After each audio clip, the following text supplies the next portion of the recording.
Hey everyone, and thanks for taking the time to check out this video.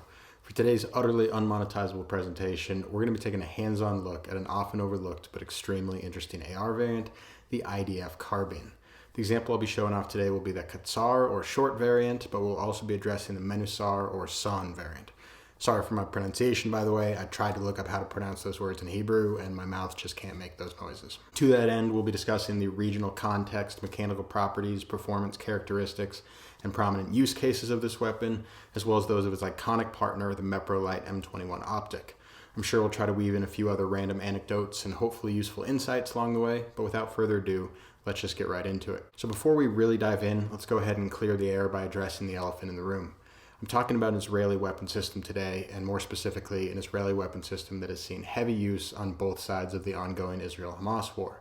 This is a particularly controversial conflict, and I understand that the different experiences, knowledge levels, and value systems from which people approach this conflict can lead them to very different conclusions as to the basic morality of what is happening in and around Israel today. With that in mind, I want to be clear that I'm not going to dilute the information in this presentation in order to make some sort of elaborate statement about that war. I'm not here to talk about politics.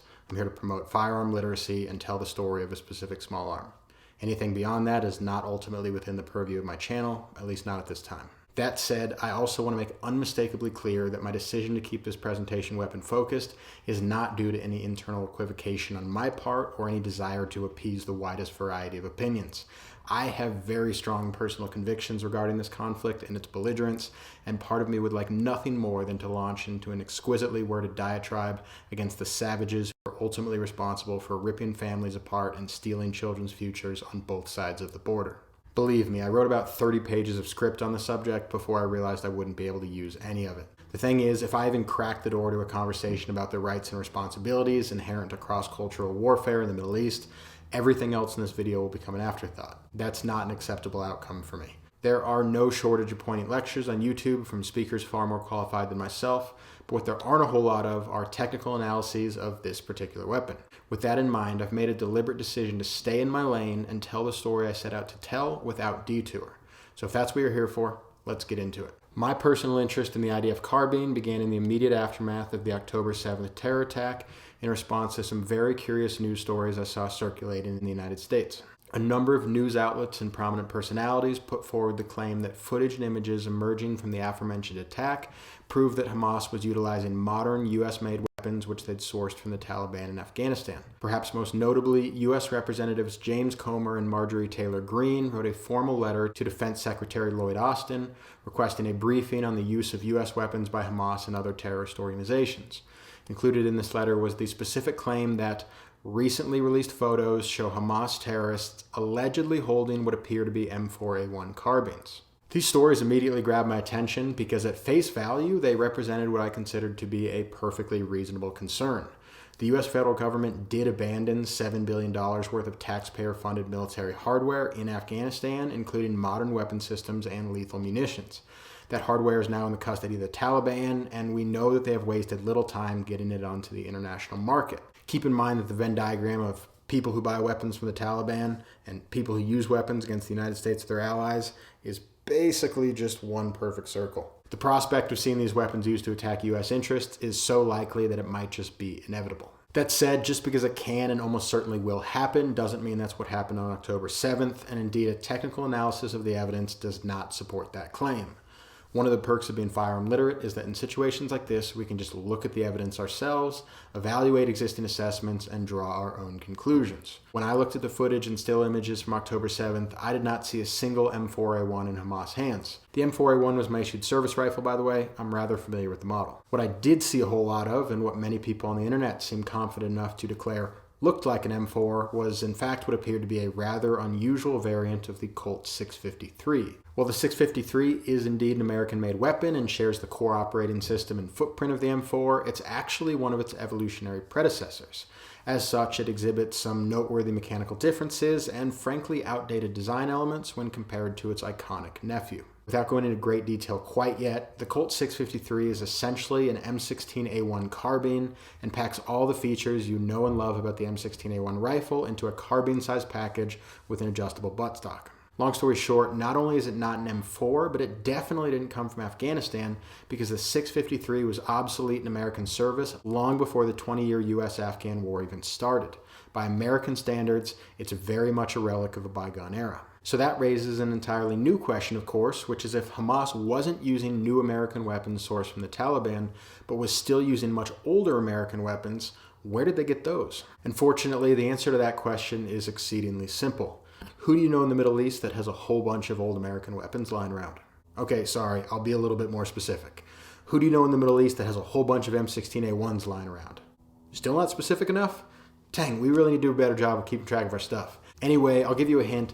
Look at what this Israeli first responder is carrying on October 7th. The answer I was looking for was Israel itself. During Operation Nickel Grass in the 1973 Arab-Israeli War, and many other times since then, the United States has shipped large amounts of CAR and AR pattern weapons to Israel, which have since become one of the many workhorses of the IDF. Israel is famous for heavily relying on a wide variety of small arms, and while many people first think of their indigenous designs, such as the Galil and Tavor, or modern U.S. imports, such as the M4 and M4A1, they also use a huge amount of distinctly configured Colt 653 and craft-modified M16A1 carbines, which today we will be lumping together under the umbrella term IDF Carbine. These so-called IDF carbines exhibit very distinct feature sets, which make them pretty easy to trace, even when they end up in the hands of Israel's enemies.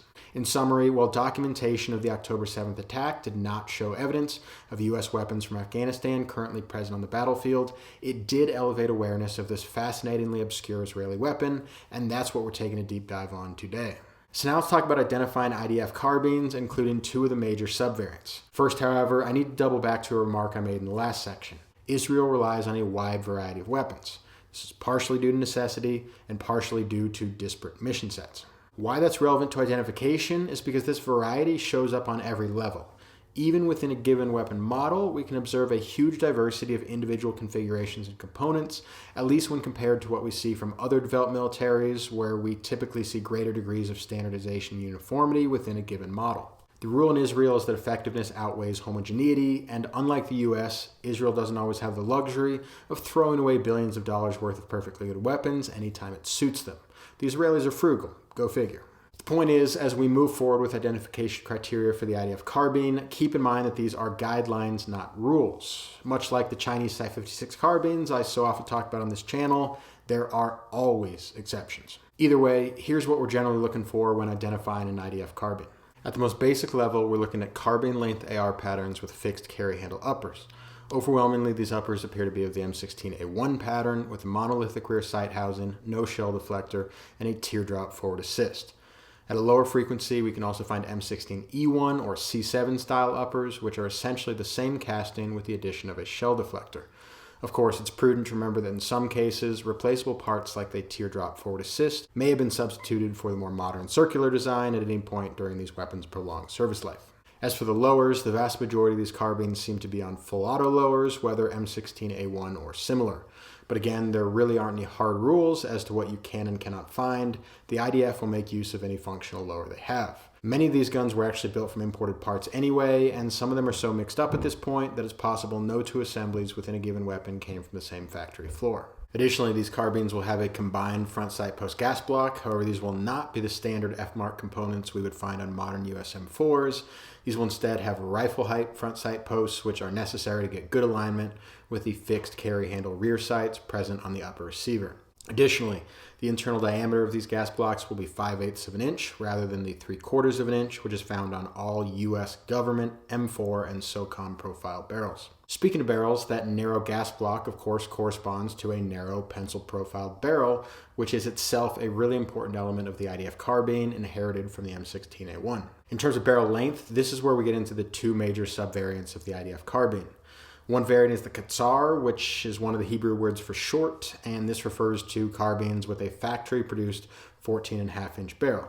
These are typically going to be Colt 653 barrels or similar. The other variant is the Menusar, which is a Hebrew word meaning sawn, and this refers to carbines that started life as a full-size M16A1, but were cut down to carbine dimensions. Given that the barrels had to be cut rearward of the original rifle length gas port location, the maximum barrel length of a Menusar carbine is about 13 inches.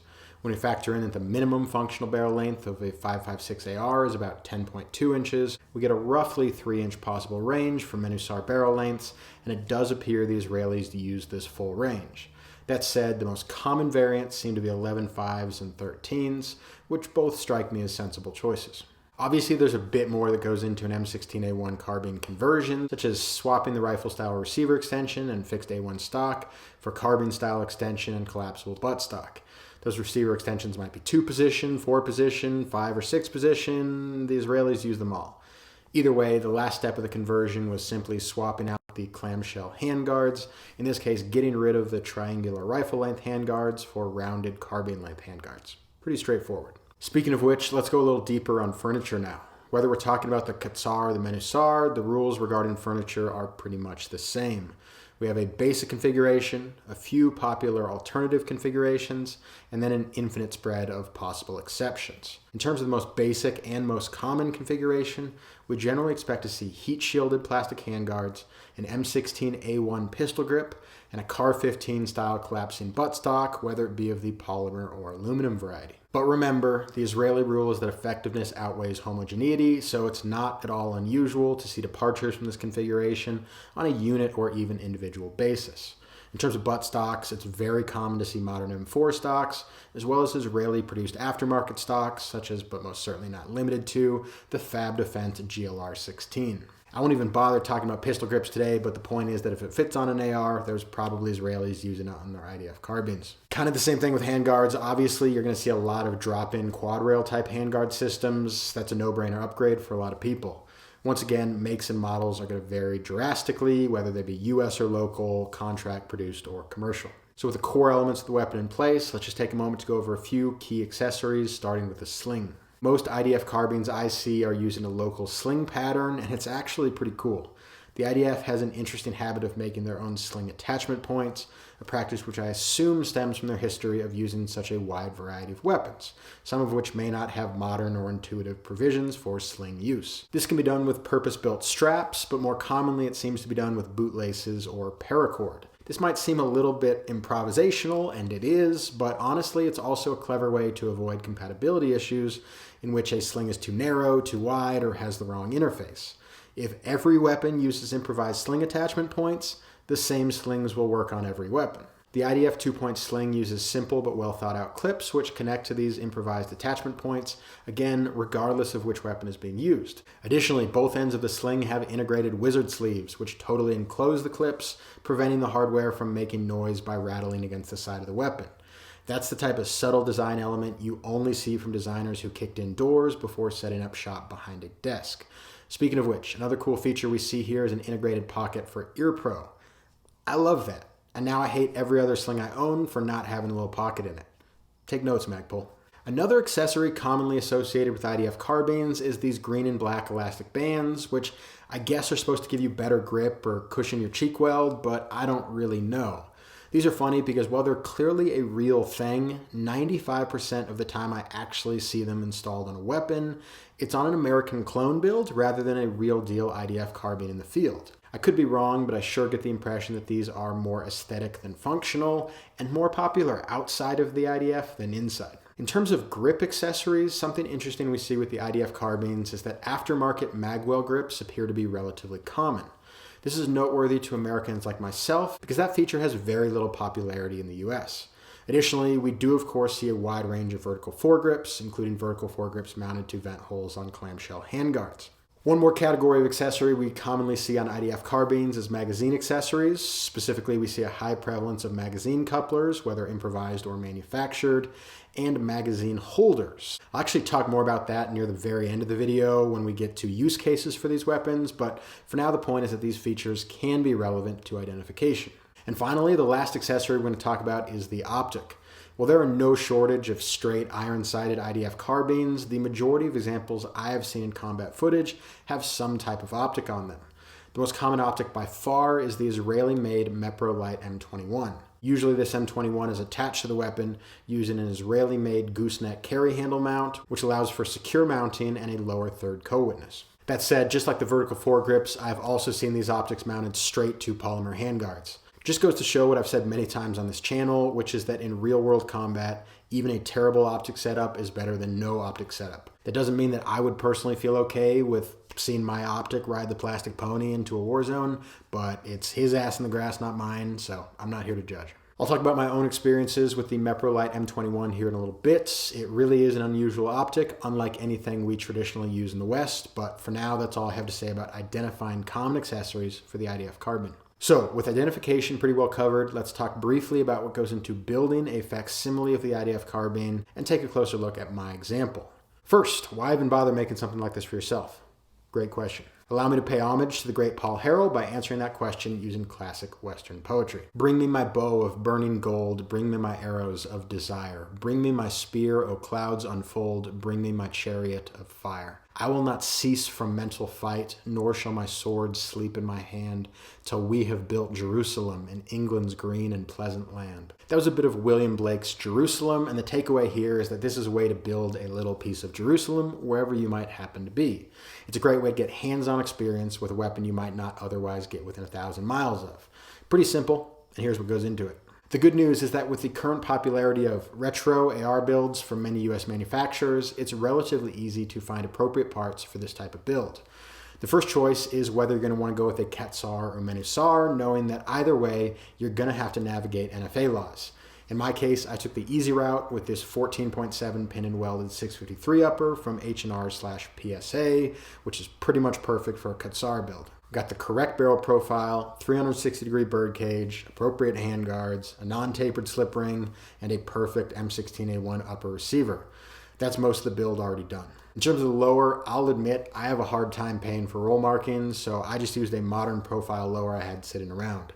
Sure, it would be cool to use an early M16A1 profile lower, but for me that's a little too much money and one too many 4473s for a pretty subtle aesthetic shift. Additionally, we know the Israelis mix and match weapons like nobody's business, so I'm just going to say that mine has an M4 lower and therefore is technically still clone correct. Life is too short to shoot for 100% on clone builds, by the way. If that's really your goal, your best bet is to just join the IDF. I did, however, use this as an opportunity to play around with artificial aging and chose to make use of a raw aluminum lower that I had no other use for. I slathered it in Birchwood KC aluminum black, wiped most of that off with alcohol, and then I clear coated it. It did not ultimately yield the most authentic wear pattern, I admit, but honestly I do like how it turned out all the same, and I think it still symbolically communicates that mismatched, been to hell and back twice but still kicking element of the IDF Carbine story. I did fully intend to put a reproduction A1 grip on here, but because I'm sometimes an idiot, I ordered the wrong parts kit and I never returned stuff when the only problem was me. So in this case, I just cut the finger stop off an A2 grip and called it good. Super straightforward on the receiver extension, just a normal carbine parts kit here with a B5 Car 15 stock and H1 buffer. In terms of accessories, I got a genuine Israeli sling on eBay and used some green paracord to create a rear attachment point. I also whipped up a Larry Vickers style coupled magazine setup, which once again appears to be pretty popular among IDF Carbine users. We'll touch on that again later. And perhaps most importantly, I did get the Meprolight M21 and gooseneck mount. It should be noted that the M21 is offered in a number of reticles. However, I got what I believe to be the reticle used by the IDF, which is the 4.3 MOA dot. And that's the build, guys. So now let's talk about how it performs. Bottom line up front, this is a remarkably pleasant carbine to shoot. I'm not sure exactly what I expected coming in, but I know I was not prepared to like it as much as I do. The number one thing this carbine has going for it is weight. Let's be real for a second. The term carbine does not mean what it used to mean, at least not in a US military context. Carbines were never meant to simply be shortened versions of existing rifles. The only reason they were cut down in the first place was to decrease their weight and increase their maneuverability. Sure, the Block 2 M4A1 is technically a carbine, but when fully configured for combat, it typically ends up weighing more than an M16A2 or even an M1 Garand. And at this point, there is a strong philosophical argument that it's really just a full-on fighting rifle that happens to have a short barrel. Parlor debates aside, my only point here is that this is a carbine. The dry weight on this guy is just a hair over 5.5 pounds without the optic, and right around 6.5 pounds with the optic and mount. Compare that to just shy of 8 pounds for a Block 1 M4A1 with CCO, or 8.5 pounds for a Block 2 with CCO, and that's still before any additional enablers like lights or lambs. Going from an M4A1 to a Katzar feels like what I imagine Vietnam-era US service members experienced going from an M14 to an M16A1. It is night and day. This feels like a toy, and as long as you have confidence that it isn't a toy, that's a good thing. Now, none of this is to say that the weight penalty of an M4A1 doesn't come with real increases in lethality under a wider range of conditions, because it does. I'm just reminding viewers that from its inception, the whole point of carbines was to sacrifice some of that lethality for increased convenience. And the convenience level of this little carbine is off the charts. Another brief thing I'll say about this guy is that PSA gassed it perfectly. I have no idea if this modern reproduction is representative of historic Colt 653 production, let alone Israeli craft production. However, my example is absolutely dialed in with an H1 buffer. I feel like it recoils less than the notoriously overgassed Block 2, despite a huge disadvantage in terms of mass. I'm not saying it's a game changer by any means. It's not like I have a big problem getting knocked around by overgassed 5.56s. It's just a pleasant observation, really. Just because you're cutting down weight on a carbine gas weapon doesn't mean it has to be snappy. Obviously, there's more that could be said about performance, but most of it is unremarkable. This is an AR. Everything works the way you would expect, and the manual of arms is the same as any other AR. M16A1 sights are M16A1 sights. That's a known quantity. A 2-point sling is a 2-point sling. I guess if you're left-handed, you might notice the lack of a brass deflector, but that's about it. And what that leaves us with is the performance of the optic setup. So let's get into that. Heads up, today is going to be the short version. The truth is that the Meprolight M21 is unlike any other reflex sight I've ever used, and I've got enough to say about it that if I say everything, it's going to double length this video. With that in mind, I do plan to take a more detailed look at the M21 in the near future, and who knows, that video might be linked in the description by the time you're watching this. Either way, today let's hit the highlights. First up, keep in mind that this optic is ancient by modern standards. It was released in 2002 and competed with contemporaries like the Aimpoint Comp M2 and EOTech 502. In other words, the most advanced combat optics of that era are now near the bottom of the totem pole in terms of viability and feature set, at least among duty-grade offerings. A lot has changed in 22 years.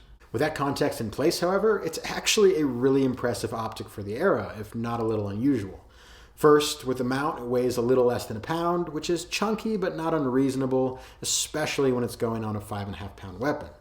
What really makes this optic unique is that it's a battery-free design.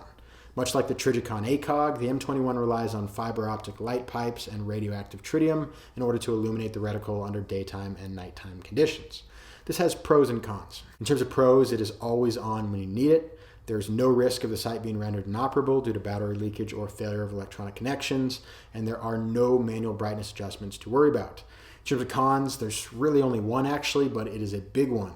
Sometimes there are really good reasons to adjust your brightness, and this doesn't let you do that. Sure, there are workarounds, but the very fact that workarounds exist indicate a flaw in the concept. So let's talk about how that shakes out in practice. In my testing, this optic worked great in a wide range of outdoor lighting conditions. On one of my range days, it was bright and sunny when I started shooting and overcast and raining when I finished, and the whole time the dot brightness was exactly where I would have wanted it.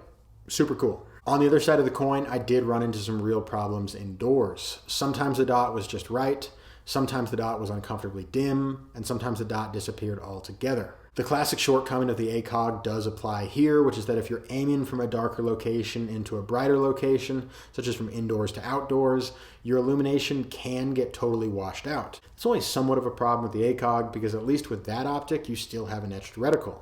This is a reflex sight, which means that if your illumination washes out, your optic has no aiming point whatsoever, and I did experience that. I will add, however, that as bad as that sounds, and it is bad, the one saving grace of this particular setup is that you still have co-witness to irons.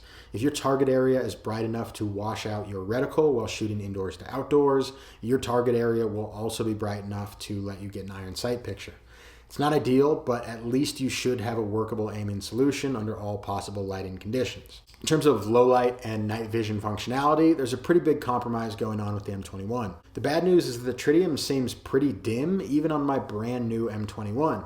It's definitely a usable aiming point in the dark, but it's a little harder to pick up and track than I would like. When an aiming point is truly too dim, there's a natural tendency for a shooter's focus to shift from the target to the sight itself, and that's not what you want. The good news is that the tritium is so dim that it doesn't wash out analog night vision, and this optic is shockingly decent under nods. The reticle is bright, but it doesn't bloom on me. It can still be picked up through an infrared flood, and the lens's light transmission is exceptionally good for the era. Not modern EOTech good, but at least Aimpoint Comp M2 or Pro good. So just a few more funny things about this optic now. The blue tint. A lot of people complain about the blue tint on these things, and I can confirm it is the most heavily tinted optic I've ever used, no question. That said, tint doesn't actually bother me at all. I know some people's brains have a hard time collimating a tinted image with a non-tinted one, but not mine. I can mix white and green phosphor night vision tubes without getting a headache, so shooting a tinted reflex with both eyes open is a walk in the park. Your mileage may vary. Another interesting claim I read about these optics online is that the dot will appear crisp even to people with astigmatism. I have moderate astigmatism, and I can confirm that this dot looks every bit as fuzzy to me as any other red dot. I don't know how getting light from fiber optic cables rather than from a battery was supposed to fix that problem, but it certainly didn't fix it for me.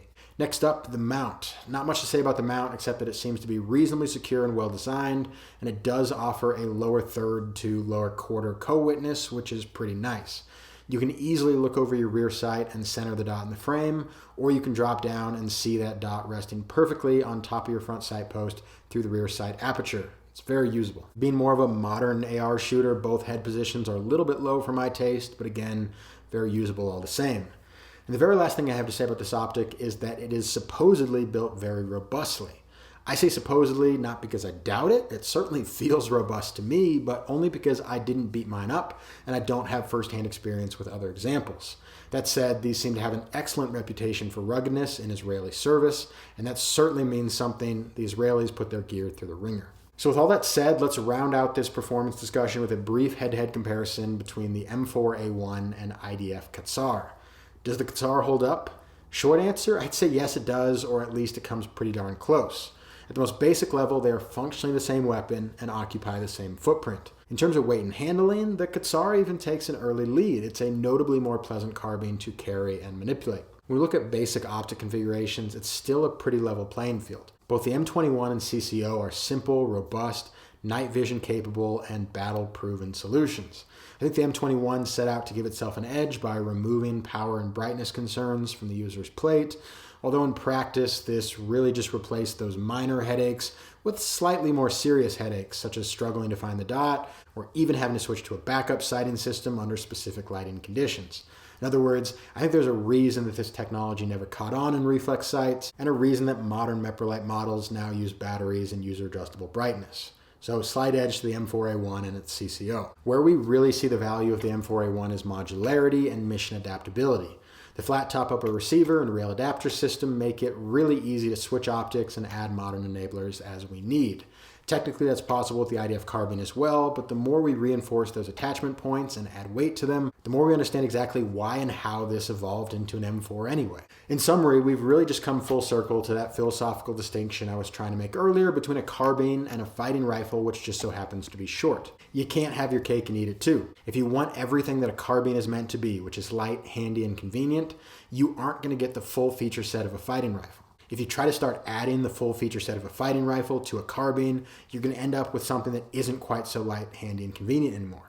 It is what it is. So with performance pretty well covered, let's apply what we've learned and look at a few prominent use cases for the IDF Carbine. Unsurprisingly, these carbines do not appear to be what ends up in the hands of the IDF's best combat-armed soldiers. Instead, we seem to see them in the hands of reservists, police officers, settlers, and first responders. In these contexts, I think the IDF is a really good fit. For reservists, you work with what you got, man. This is a whole lot better than an iron-sighted M16, and if that's what they started with, I think that's called making lemonade out of lemons. During times with a lower operational tempo, it's easy enough to make sure that everybody going into harm's way has the best equipment possible. However, when the whole country has to mobilize to hold down a potential multi-front war, that means a lot of men and women are going to deploy with what they have. A lot of them have these, and the truth is they could do a lot worse. For police officers, settlers, and first responders, honestly, I think that's where this carbine makes a lot of sense. This makes for a beautiful PDW-esque option, in my opinion. Israel is a country where seemingly mundane tasks like handing out parking tickets, responding to a car crash, or just living your life in a remote village can pretty rapidly turn into fighting for your life against armed men who want to cut your head off. In circumstances like that, it makes a lot of sense for trained individuals in certain professions and regions to have quick access to government-supplied personal defensive weapons with a little more zest than a handgun. I think this fits that bill perfectly. not as a general issue weapon for infantry squads bringing the fight to the enemy, but for average Israeli citizens looking to mount a compelling defense if the enemy brings the fight to them.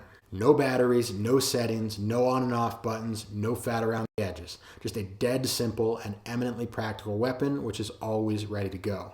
Think of this as the Israeli equivalent of behind every blade of grass. And we see cases of this all the time. Here's just another but relatively recent story about an off-duty officer who used his carbine to put down an armed attacker. This is also the part of the video when we can finally circle back to those magazine modifications I talked about in identification.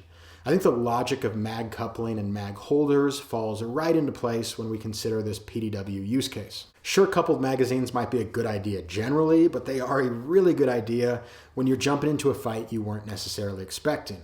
Maybe you don't have time to grab the rest of your kit. Maybe you don't even have the rest of your kit. And this allows you to have at least one reload without having to try to stuff Stanags down the pockets of your blue jeans. If you're intentionally running towards the type of gunfights that sometimes pop up in Israel, having a reload is definitely not a bad idea.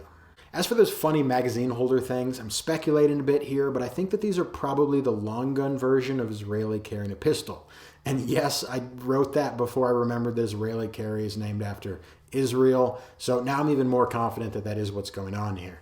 I think these work by essentially allowing for an extra level of perceived safety, as anyone who sees a weapon in this condition knows that it's not currently in operation.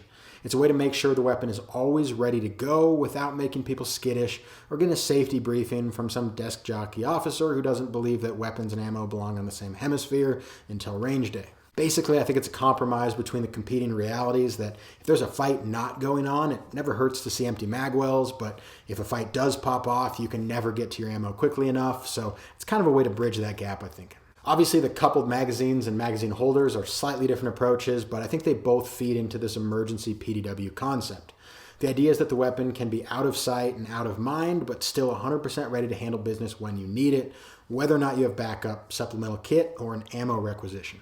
So that's what these are. An outdated carbine which had its heyday in the 1970s, but still continues to serve as the right arm of the IDF Reserve Forces and as a widely distributed emergency PDW for the many Israelis who find themselves in environments that sometimes go from 0 to 60 due to unruly neighbors. Speaking of unruly neighbors, obviously Hamas has acquired a significant number of these things as well, but honestly, who cares? I've wasted enough breath on Hamas, I think, for today, but if you're interested in learning more, I do encourage you to take a stroll down your nearest Ivy League campus and ask some of the young scholars there for their thoughts. I'm sure they will be sophisticated and not utterly horrifying. And with that, I think we've hit all the points I wanted to hit, so I'll go ahead and call it for now. I hope you enjoyed this video, and I hope it was worth the time you spent watching it. If you do enjoy content like this, please keep in mind that YouTube absolutely does not enjoy content like this, so it'd mean a lot if you took the time to tell YouTube they are wrong by doing any combination of liking, commenting, or subscribing. It really helps other people find my channel, and it lets YouTube know that this sort of firearm content keeps people coming back to their website. Other than that, thanks again for taking the time to check out this video, and I hope you have a great rest of your day.